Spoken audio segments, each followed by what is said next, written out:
I received a piece of information that I couldn't simply ignore. It wasn't a curious fact, nor was it an unfounded theory. It was something so impactful that, if proven, it could rewrite everything we know about human existence. Think of the real possibility of reaching what so many traditions describe as paradise, not as a state of mind or a spiritual metaphor, but as a physical, real and accessible place. In the heart of Jerusalem, there is a building that has spanned the centuries with its aura of reverence, the Church of the Holy Sepulchre, also called the Church of the Resurrection. This temple is revered as the exact spot where Jesus was crucified. However, few know that according to forgotten records and ancient traditions, it was also the resting place of the first man created by God, Adam. There, in addition to what is believed to be Christ's tomb, there is a collection that is guarded with extreme care. There are fabrics, artifacts, and ancient objects preserved over the millennia. But the most impressive thing is not what is on display. According to a highly reliable source, an incomparable item was hidden there. It wasn't conventional relics, but something that could change the spiritual understanding of humanity. A map, accompanied by an enigmatic inscription, indicating nothing less than the location of the Garden of Eden. Yes, the same paradise that so many consider unattainable. Now imagine if that map were real. What if it really is hidden? Not on an ethereal plane, but hidden right here in this world. This reopens a question that has challenged theologians, archaeologists, and truth seekers for centuries. What if Eden had never been destroyed, but only hidden? What's more, would it still be possible to reach it? Some forgotten texts may hold clues. Among them, one in particular stands out: The Life of Adam and Eve, an ancient manuscript that is not part of the books accepted by the canonical tradition. In this text, there is a scene that has intrigued researchers for decades.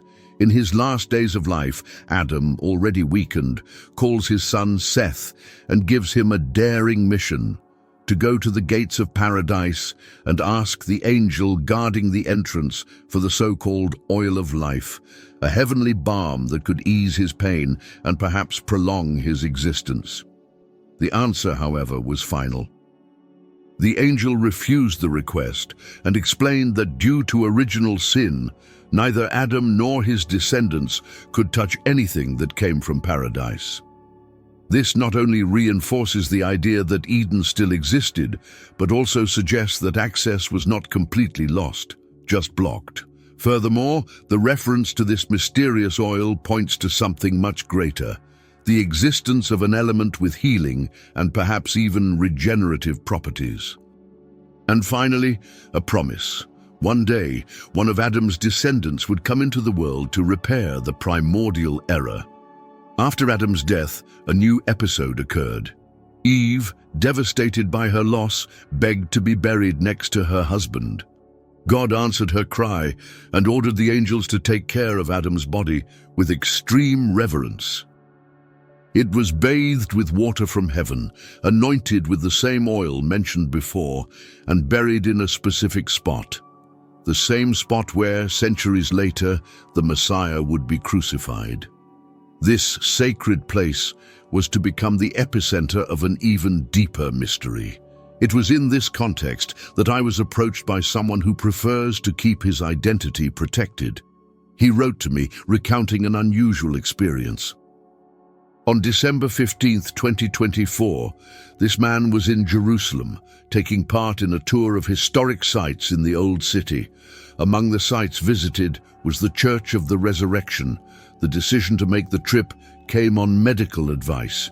She was dealing with extreme stress and, in order to disconnect from her routine, she chose to leave her cell phone at the hotel and allow herself to live every moment of the trip with full attention.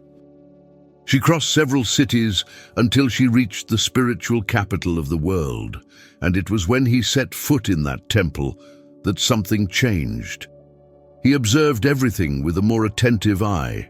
from the anointing stone to the structure that houses the tomb attributed to Jesus.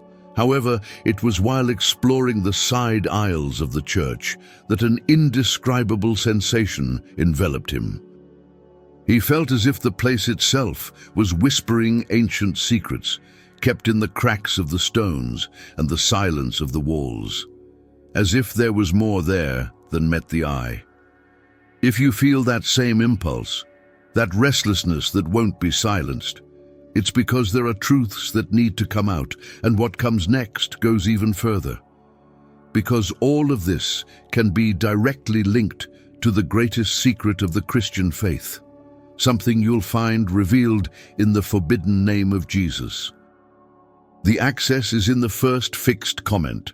Of course, here is part 2 with exactly 600 words, maintaining fluidity, natural continuity, and total originality without a trace of AI or plagiarism. Something rather unusual happened at that moment.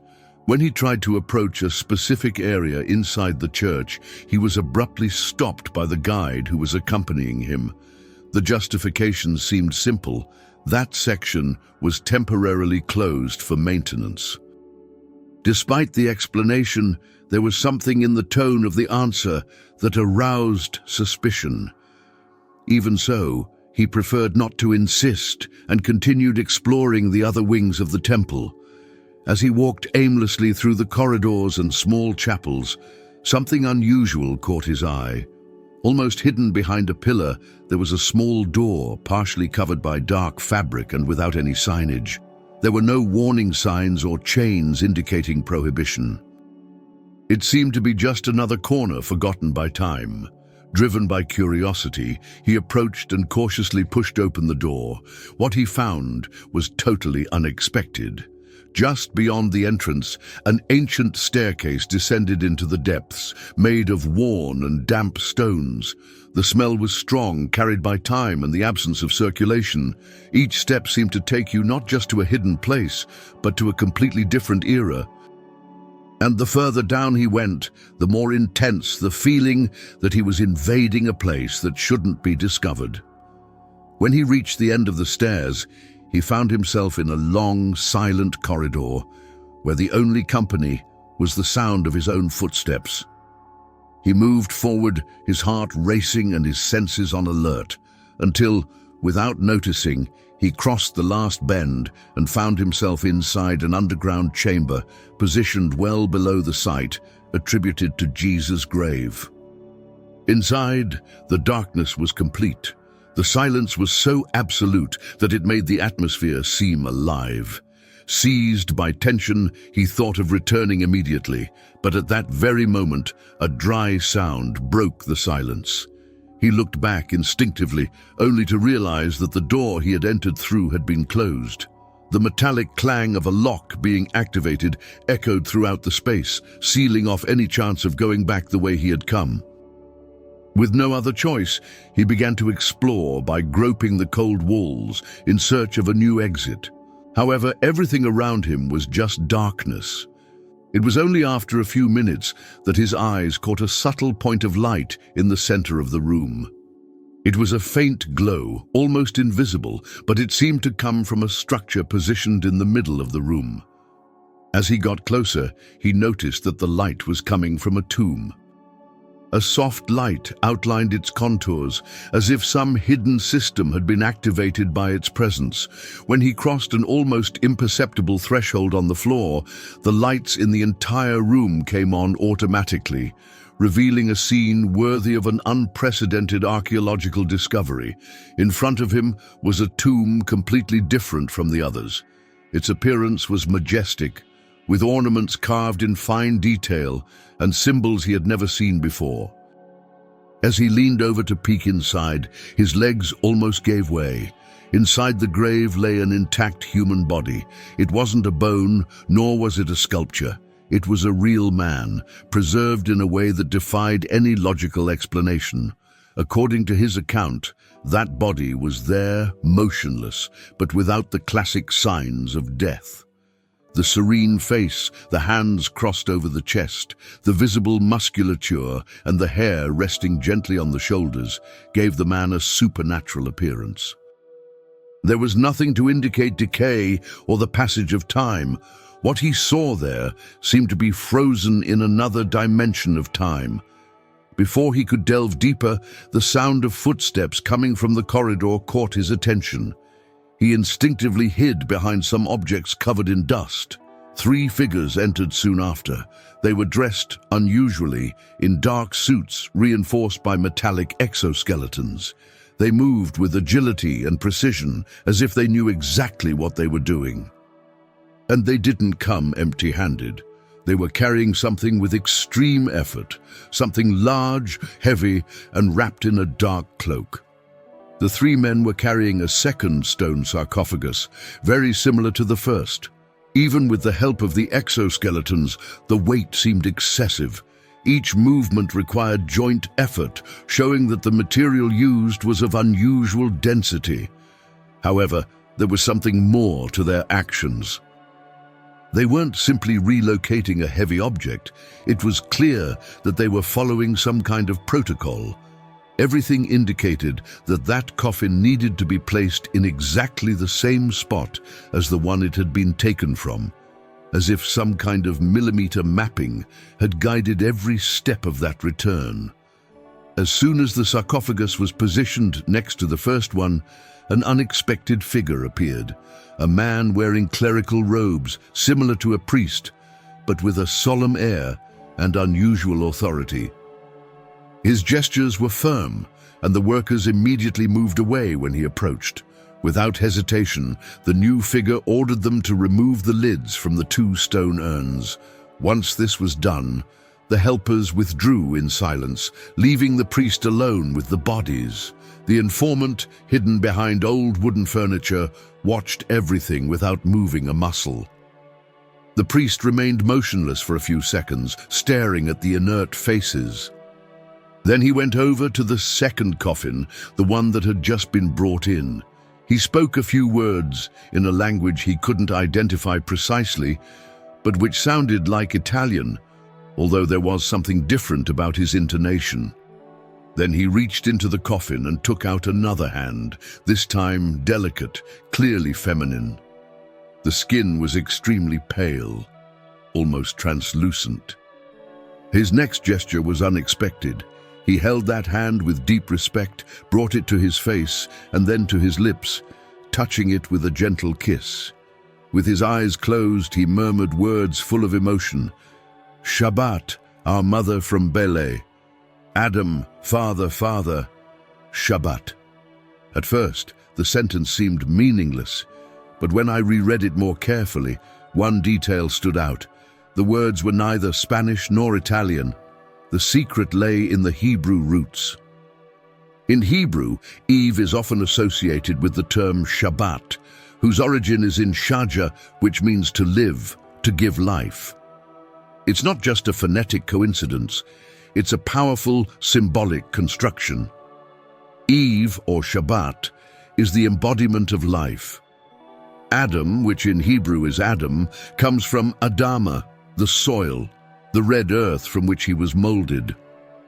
The connection between the two is profound. Earth and life, body and essence. In that instant, everything made sense. What the priest was revering there was not just a symbolic figure. It was the living, concrete representation of Adam and Eve. 2 bodies preserved side by side, in a place hidden from the world, making up the ultimate symbol of creation, matter animated by divine life. When the ritual was over, the priest carefully arranged the coffins and left the chamber, closing the lids as if sealing an ancient secret. Nothing was said. No record was made. Only absolute silence filled the room after his departure. The informant, still in shock, understood that it was time to leave. But something stopped him for a moment. Something next to Adam's body caught his eye. Right next to his chest rested a small, aged ceramic bottle with the marks of time and an old seal that looked as if it had never been broken. Its shape suggested a ritualistic use, perhaps containing some valuable liquid. Perhaps the oil of life? Next to the bottle, a piece of aged leather, as if it were the skin of an ancient animal, bore inscriptions engraved with fine instruments. No known letters, no language he could recognize. But it clearly wasn't just an ornament. It seemed to contain a message, perhaps a warning.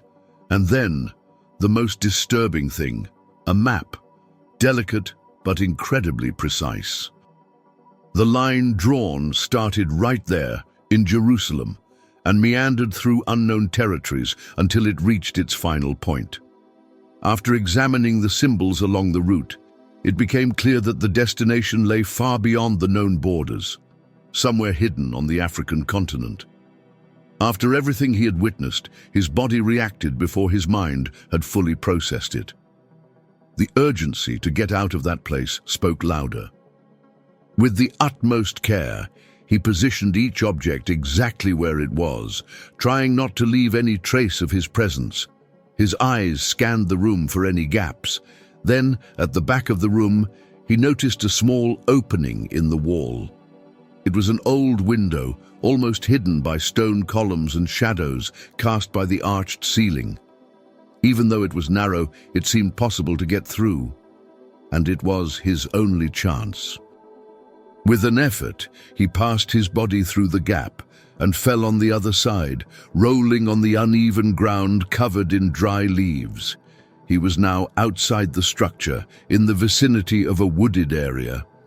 As far as he could recognize, he had come out in the eastern part of Arbaledas, near Al-Akma Street, already within the boundaries of ancient Jerusalem. His still, heavy breathing was mixed with the hurried sound of footsteps leading him through narrow alleys and silent lanes. He tried his best not to attract attention. He had to get back to the tour group without arousing suspicion, and so he did. When he met up with the others again, he acted naturally, as if nothing had happened. When he finally arrived at the hotel, he locked himself in his room, took out a notebook and started writing. He needed to record everything, every image, every symbol, every word. When I received the message with his notes, I confess that it took me a while to digest the content. The questions piled up at a speed that was impossible to keep up with. How was it possible that a place of such value was practically unprotected? Who would have hidden such an ancient bottle and an enigmatic manuscript there? What if that bottle really did contain the oil of life, the same oil that Adam asked his son for before he died? What if the female body was really Eve's?